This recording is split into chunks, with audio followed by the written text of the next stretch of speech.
So if you are a UPS service partner owner, you got to really have a few strategies, a few hacks to actually get more routes. Okay, this is important because this is how you're going to sustain your UPS partnership. Okay, so let me give you a few pro tips to really have a clear understanding of what a UPS service partner owner can actually do this year. First of all, when I speak about a UPS service partner owner, I'm just saying that basically you have a relationship with UPS to actually be their service partners. In other words, basically they have routes for you, and when they have shipments, sometimes instead of using UPS own vehicles, they'll actually will go through you.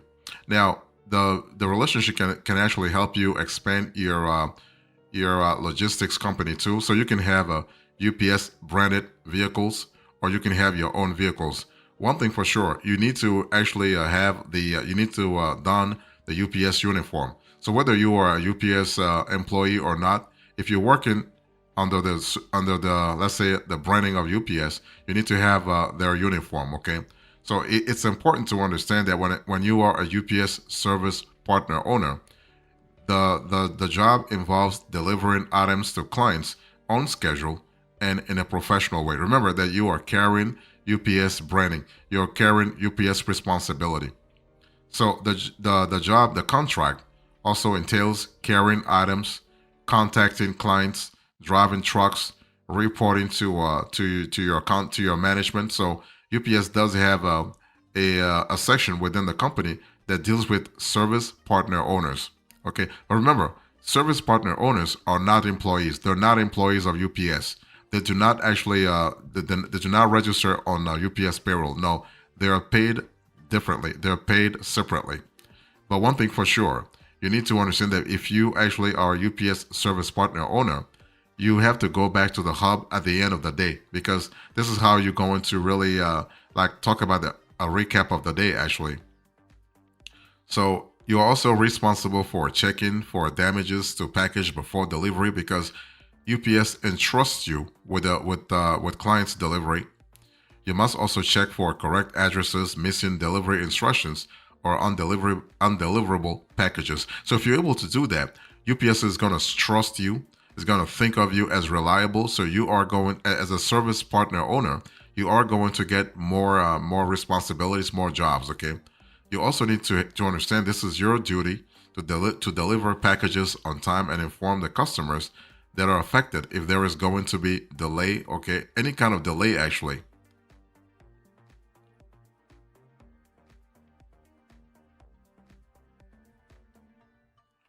Also, one hack out you need to really remember here is that if you are a UPS service partner owner, you need to ensure that all shipping instructions are accurate before loading a shipments onto the truck.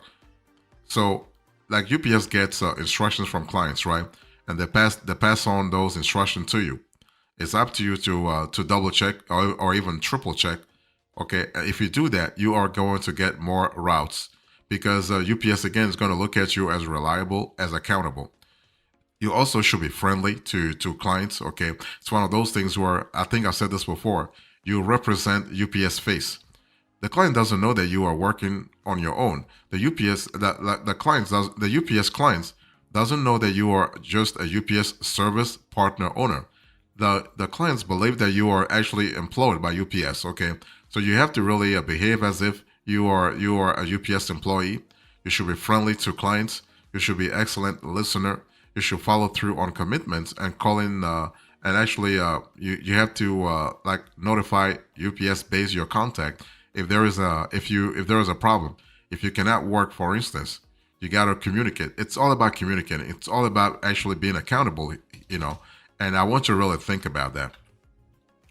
Also, you need to understand that you need to report accidents, or let's say injuries suffered as part of your job. Okay.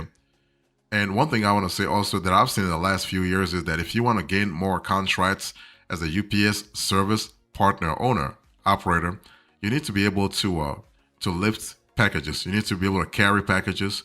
So you need to be able to carry packages and other items weighing up to 70 pounds on a regular basis, and lift and carry up to 105 pounds over short distances, which means what? It means that you got to really maintain a certain level of how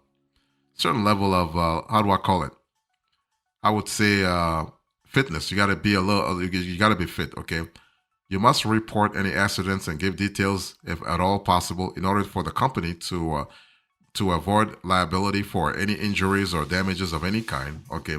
And you must also know all air, train, bus, ferry, and other transportation options that are available in the area that you actually are covering. Okay. This is important. And you also need to understand that you will have specific routes assigned to you every single day, as well as the times that those routes must be completed. And this is important. You have to remain on schedule. So if you are a UPS service partner owner this year, you need to understand that some hacks that can help you succeed are constantly changing. Okay. For example, you need to understand that right now UPS wants you to be able to operate lift equipment or escalators. And you also need to be able to read a planogram if you operate in a retail center. It's one of those things where years ago, UPS did not really care. Like years ago, they didn't care if their owner operators didn't know how to read a planogram. But nowadays, they want you to know how to read a planogram. Okay. It is also your responsibility to report any damage or flaws in the product that you deliver for the client. Okay. This includes what? It includes items with missing pieces, broken products, or any other damages that may occur during shipping. This is how UPS judges if you are accountable or not. So if you are a UPS service partner owner operator, just remember that you gotta really keep your eyes open. You also will receive packages from local businesses and deliver them to the hub for sorting before going out for delivery on your route. You will prepare packages for delivery by loading items into a truck or cargo van by hand or by use of forklift equipment and label items with barcodes as necessary. That's part of the contract. And also, one thing I want you to remember here is that if you want to have success hacks within the UPS program, you need to be able to follow all federal and state laws that applies to your job. You must stay on the phone with your company during delivery. Okay. And one thing I want to say also is that not your company, with your contacts, because every UPS service partner, owner operator has a contact at the hub. Okay. And you also must be professional in appearance, word, and clothing, and wear proper safety attire at all times while on the job. Okay. This is an important element from a scalability point of view. And one thing I also want to say is that you, as a UPS service partner owner operator, you must have a valid driver's license and have insurance for your own protection, as well as for the protection of clients who receive shipments from you. One thing I want to say here is that if you want to be a successful UPS service partner owner operator this year, you need to first of all remember three things. Number one, customer service. Number two, timely delivery. And number three, professionalism. Let me explain. When I say customer service, you need to ensure, I don't care how you get it done, but you need to ensure that all customers are satisfied with the delivery. And this is not just because you are upholding UPS reputation. You're also upholding your own reputation as a UPS service partner owner operator, because you signed the contract and UPS is relying on you to deliver, to deliver excellent customer service. So that's number one. Number two, you need to deliver the packages on time. Time is really quite essential because UPS can lose tons of money if you happen to be delayed or you are late. Okay, so deliver the packages on time. Make sure the packages are delivered safely and intact. Okay, that's an important element. And also, the third thing I want to mention here is that you need to really utilize appropriate packaging methods depending on the package in accordance with UPS policy and procedures, so that you can maintain, let's say, product integrity. You can prevent damage during transit, and you can also safeguard against loss, theft, or damage. This is an important element from a scalability point of view. And one thing you also want to do here is that you need to document all deliveries in a legible manner, because this is how UPS is going to pay you anyway. And you have to use accurate and detailed documentation to ensure a complete record of each delivery. Okay, and then this is for quality control purposes. And you also need to file and you need to abide by regulatory requirements, or in some cases it's UPS that requires that. Okay, and UPS may require this, may require this upon let's say upon request. Okay, so this is an important element to keep in mind. So what's the winner here? If you are a UPS service partner owner operator, what is the success? What is the main success hack that you need to really pay attention to? One thing I want to say here is that you need to understand that you got to really make everything about you professional. I don't care if you are a UPS employee or a UPS service partner owner operator, you have to behave as if you are a UPS employee, which means what? Whenever you have the opportunity to wear the UPS uniform, wear it. While on the job, wear it. If you are driving a UPS branded vehicle, make sure that you are behaving as if it's the company, it's a company's car, and not your own, and not your own car as an independent contractor. Okay, this is important. So you want to really understand that being professional is going to help you differentiate yourself in a very crowded UPS driver, UPS service partner, owner operator field. Okay, and you also got to think about the geography that you're covering. Like if you're covering large metro areas, you have to be you have to double check the routes that you are assigned to make sure that you are always on top. Okay, because competition logically is more intense in those large metro areas, such as New York, such as LA, such as Chicago, such as Dallas, for instance.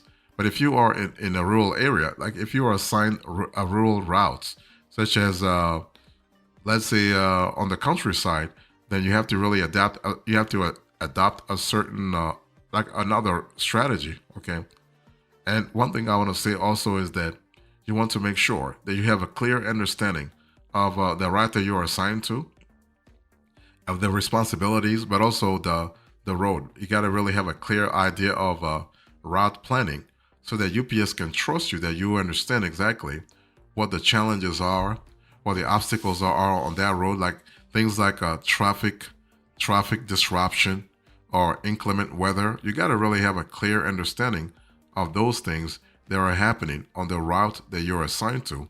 If you want to give UPS confidence that you understand exactly what you're getting yourself into.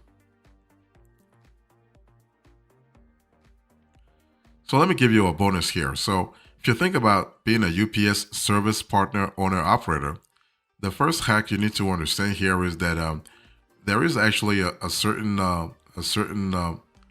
level of test or a certain examination that you need to go through before you are even successfully onboarded.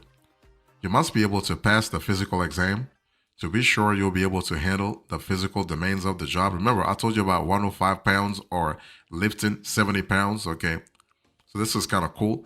And so when I say you must be able to pass the physical exam, this means working in any weather condition and in any environment. You also need to have an authentic U.S. driver's license. So even if you are a UPS service partner owner operator, if you don't have the right driver's license for the kind of vehicle you want to drive, you're not going to be hired. You also need to possess a safe driving record and no history of traffic tickets or accidents while driving in the past 2 years. And UPS is very strict about that because remember, UPS is a global company, so they do not want to risk anything. Okay, so you must be at least 20 years old. So if you're a solo contractor, you gotta be at least 20 years old, but not older than 52 years old. This is the driver's age limit. at UPS. And as a UPS service partner, owner, operator, you must have no history of criminal record. You must have no history of mental or physical illnesses while handling heavy objects at high speed, inside or outside your vehicle. Okay. It's just that UPS just want to make sure that they're dealing with people who have a good mental sanity. Okay.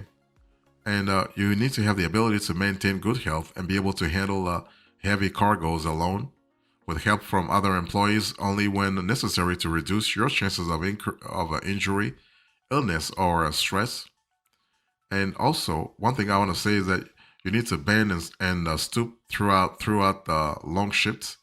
You need to have you need to be able to rate gauges and information on the computer while driving. Okay, and UPS wants its owner operators to also be able to communicate clearly with customers by phone, in person, and over the radio, walkie-talkie, two-way radio, CB as needed. Okay.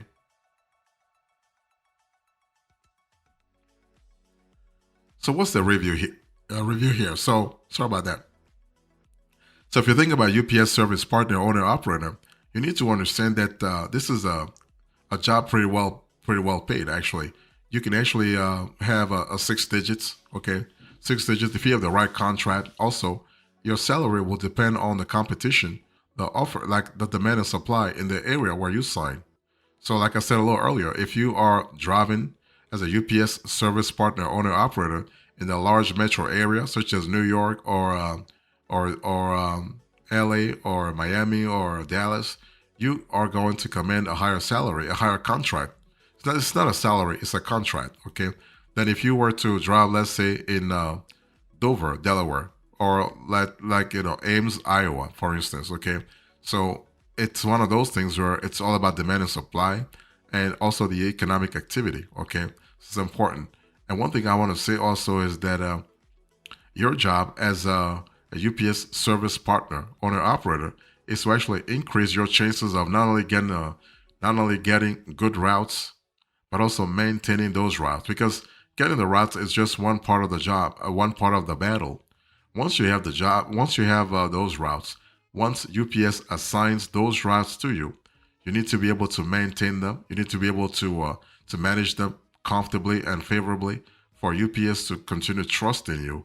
And this is not a this is easier said than done. Okay, one thing for sure, if you focus on the top three things I told you, focus on customer service, focus on timely deliveries. So the third thing is you want to behave as if you are a UPS employee. Okay, even if you're not, you need to maintain that level of professionalism so that UPS can really rely on you. And this is how they're going to increase your UPS service partner, owner, operator contracts, and you can make six digits with a company.